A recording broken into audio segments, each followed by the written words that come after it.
Hello, hi friend, कैसे हैं आप सब। मैं आप सबका वेलकम अपने चैनल में करती हूँ। और आज मैं लंच में क्या बनाने जा रही हूँ, आप मेरे वीडियो पे बने रहना फ्रेंड। और मुझे ज़रूर कमेंट करके बताना कि हमारी ये लंच आपको कैसी लगी, अच्छी लगी नहीं अच्छी लगी, मुझे कमेंट करके ज़रूर बताना फ्रेंड। तो चलिए मैं आज का लंच बनाना शुरू करती हूँ। चलिए फ्रेंड, मैं सबसे पहले गैस को जला लेती हूँ और मैंने कुकर चढ़ा दिया है और इसके अंदर 1 गिलास पानी डाल दी हूँ। एक कोई नाप नहीं है फ्रेंड, आप जितनी क्वांटिटी में जिस भी चीज़ को बनाते हो उसके अंदाज से आपको पानी ऐड करनी है। और जिसका अंदाज ना हो तो उसमें कोशिश करनी चाहिए थोड़ी पानी कम हो, ज़्यादा नहीं। अब ये मैंने सरसों का साग लिया फ्रेंड। ये सरसों की साग मैंने कट कर लिया है, पत्तों को, डंठल को, मोटे मोटे डंठल को निकाल दिया है और अच्छे से वॉश कर लिया है और उसके बाद कट कर लिया है। अब इसे पानी के अंदर सरसों का साग डाल दिया और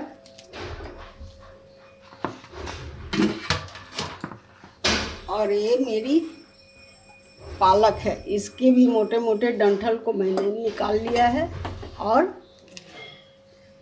पत्ते को कट किया है। अब इसके अंदर बथुआ और चने की साग को भी कुकर के अंदर डाल देती हूँ। आप जितनी क्वांटिटी में बनाना चाहते हो फ्रेंड, मैं समझती हूँ मेरा 200 से 300 ग्राम ही होगा सब मिक्स करके, क्योंकि सफाई करने के बाद, डंठल निकालने के बाद क्वांटिटी कम हो जाती है। अब इसके अंदर नमक डालती हूँ फ्रेंड। नमक आप कम ही डालना, क्योंकि साग पकने के बाद बहुत कम हो जाती है। तो अगर नमक ज़्यादा हो जाएगी तो हमारी टेस्ट बिगड़ जाएगी, लेकिन अगर कम होगी तो हम ऊपर से ऐड कर सकते हैं। अब हमने ये अदरक करीब 10-15 ग्राम का मैंने एक टुकड़ा लिया था, अदरक को चूर लिया है। और ये है लहसुन, एक पूरा गोटा लहसुन को मैंने छीलकर अच्छे से क्रश कर लिया है। अब कुकर को बंद कर देती हूँ और इसे अच्छे से पकने के लिए 2 से 4 सीटी लगने देती हूँ। आप चाहो तो इसे स्टील का टोपिया में भी बना सकते हो, लेकिन कुकर में थोड़ी जल्दी होगी, इसलिए मैंने कुकर का इस्तेमाल किया है। आप चाहो तो किसी भी बर्तन में, आपके पास टाइम हो तो आप देर से किसी बर्तन में पका सकते। कुकर को मैंने खोल लिया है फ्रेंड, और ये देखो हमारी सरसों, बथुआ, पालक, चना साग, ये सब की सरसों की साग पक के रेडी हो गई है फ्रेंड। अब इसे थोड़ी, आप इसे क्या बोलते हो मुझे नहीं पता, लेकिन हम लोग बिहारी भाषा में इसे दल घोटनी बोलते हैं, मतलब दाल घोटने वाली चौपर बोलिए, चौपर इसको बोलेंगे, क्या बोलेंगे मुझे नहीं, हम लोग जो बोलते हैं फ्रेंड दल घोटनी। इससे अब अच्छे से इसको ऐसे मैश करती हूँ, इससे अच्छे से, देखो फ्रेंड इस तरह से इसे धीरे धीरे मैश करना है। और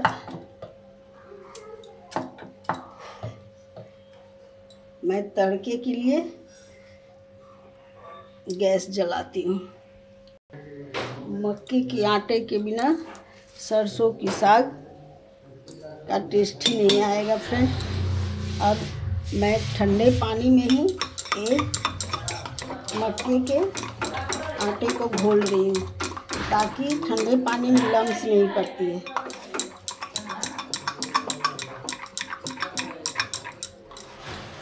देखो मैंने इसे घोल लिया। अब इसे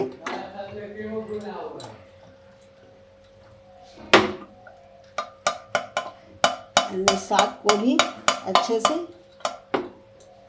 घोटनी से घोटकर अच्छे से इसे मिक्स कर लिया है। अब इसके अंदर इस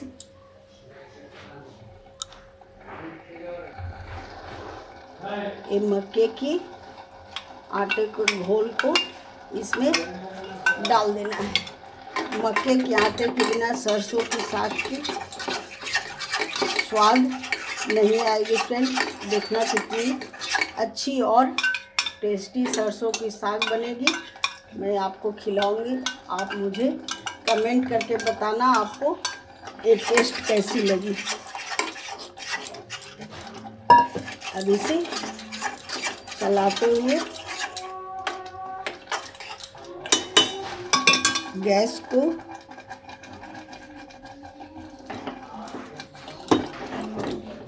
सरसों के साग कितनी मोटी आपको रखनी है या पतली रखनी है, आप अपने टेस्ट के अनुसार, पसंद के अनुसार आप इसे मोटी या पतली कर सकते हो।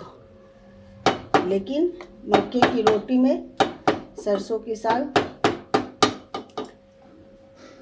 मोटी ही अच्छी लगती है फ्रेंड, पतली पतली नहीं टेस्ट आती। इसलिए आप जब भी बनाना तो इस तरह से ही आप देखो, इसमें थोड़ी रेशेदार भी होनी चाहिए, तब मज़ा आता है फ्रेंड खाने में। अब इसे 5 मिनट पकने देती हूँ, उसके बाद तड़के की तैयारी करती हूँ। चलिए अब साग को उतार लेती हूँ और तड़के की तैयारी करती हूँ। फ्रेंड मेरे पास ये मिट्टी के कढ़ाई है, मैं इसी में तड़के लगाऊंगी, क्योंकि मिट्टी की कढ़ाई में तड़के लगाने से साग का स्वाद बहुत ही ज़्यादा बढ़ जाती है फ्रेंड। लेकिन कोई ज़रूरी नहीं है फ्रेंड, अगर आपके पास हो तो आप इसी में लगाना, नहीं तो आप किसी भी कढ़ाई में तड़के लगा सकते हो। चलिए अब गैस को मैंने थोड़ी बढ़ा दिया है और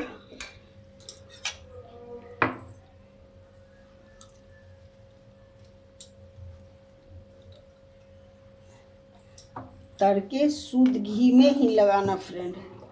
अगर नहीं हो तो कोई बात नहीं, लेकिन शुद्ध घी में आप बटर में भी लगा सकते हो। मैं शुद्ध घी में ही लगा रही हूँ। हमारे बर्तन गर्म हो जाएंगे फ्रेंड, तब इसके अंदर मैं घी डालूँगी। बर्तन हमारे गर्म हो गए हैं। अब मैं इसके अंदर 2 चम्मच घी डालूँगी। जितनी क्वांटिटी में आप बना रहे हो उसके हिसाब से आप कोई भी मटेरियल, जो भी सामान डालते हो, आप क्वांटिटी के हिसाब से ही आपको डालनी है।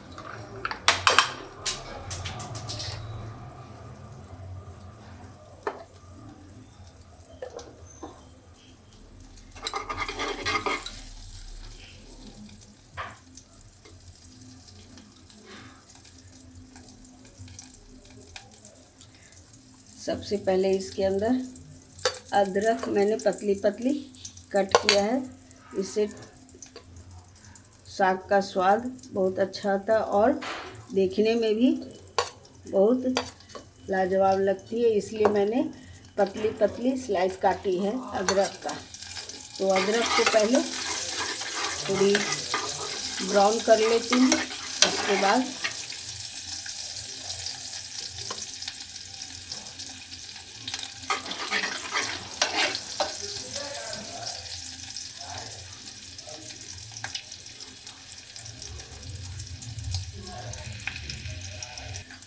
अदरक हमारे थोड़ी लाल हो गई है फ्रेंड। अब इसके अंदर लहसुन डाल देती हूँ।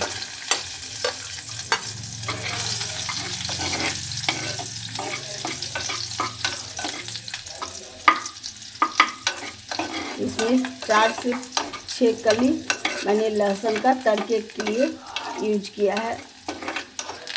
फिर मैं आपको बोलूँगी कि जितनी क्वांटिटी में आपके साग है आप उतनी क्वांटिटी के हिसाब से आप तड़के के लिए लहसुन अदरक यूज कर सकते हो।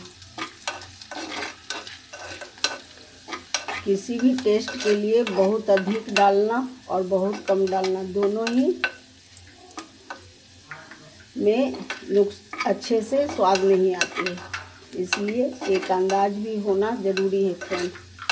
जैसे नमक हम लोग अंदाज से डालते हैं उसी तरह से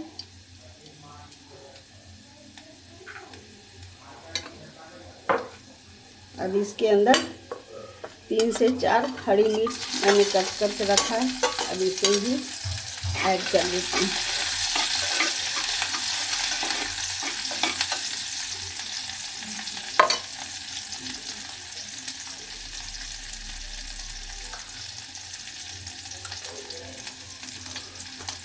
और हींग की क्वांटिटी भी कितनी साग है उसके हिसाब से आपको डालना है। देखिए मैंने 8 से 10 पिंच मैंने हींग का यूज किया है।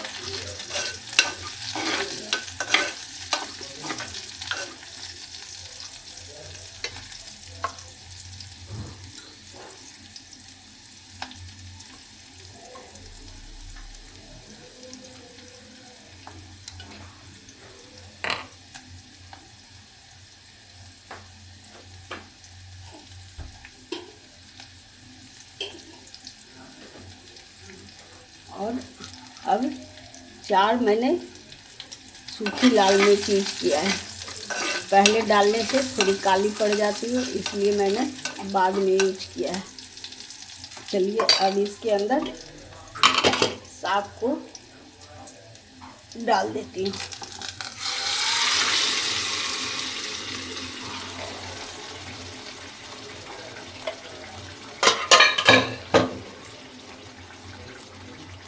अब इसे अच्छे से चलाते हुए तड़के का स्वाद इसके अंदर अच्छे से मिक्स हो जाए, तब इसे थोड़ी गैस कम कर देती हूँ और इसे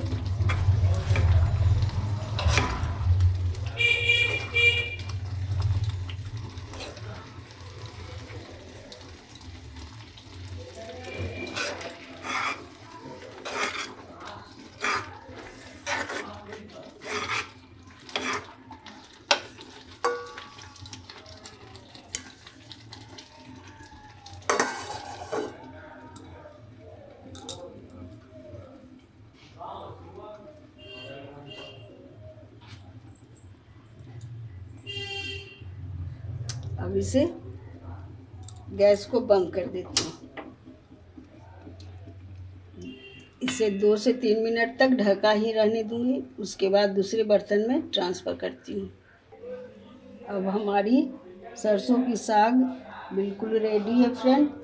अब आप मुझे कमेंट करके बताना कि हमारी ये सरसों की साग की रेसिपी कैसी लगी, और आप सब भी बनाना और मुझे कमेंट करके बताना।